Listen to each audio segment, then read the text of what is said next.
It started as a normal night. Ryan had just finished his shift at the diner and was walking home through the quiet streets. The streetlights flickered, casting long shadows along the empty road. He pulled his jacket tighter around himself as a cold breeze sent a shiver down his spine. That's when he heard it.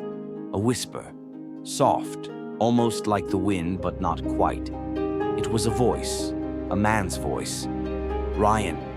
His blood ran cold. He spun around, but there was no one there. The street was deserted. "Who's there?" he called out, his voice unsteady.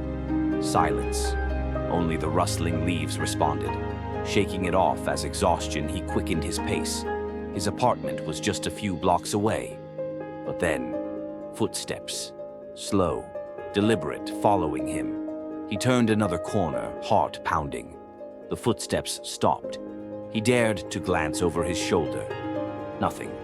Just an empty street. Ryan exhaled shakily and kept walking. But as he reached his building's front door, he heard the whisper again. Closer this time. "Let me in, Ryan." His hands fumbled with the keys. The whisper was right behind him now, chilling his skin. He shoved the door open and slammed it shut behind him, locking it. His breathing was ragged as he pressed his back against the door. Silence. Had he imagined it? Was someone messing with him? He pressed his ear against the wood. Nothing. Shaking his head, he made his way up the stairs. His apartment was on the 3rd floor. The hallway was dimly lit, the only sound coming from the flickering ceiling light. He reached his door, unlocked it, and stepped inside, shutting it behind him. Exhaling, he leaned against the counter. "Just tired," he muttered. He turned on the sink to splash cold water on his face. When he looked up at the mirror, his heart stopped.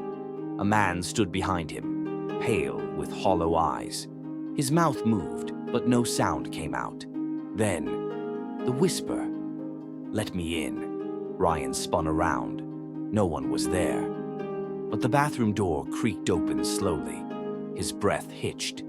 Inside the darkness, something moved. And then, the lights went out.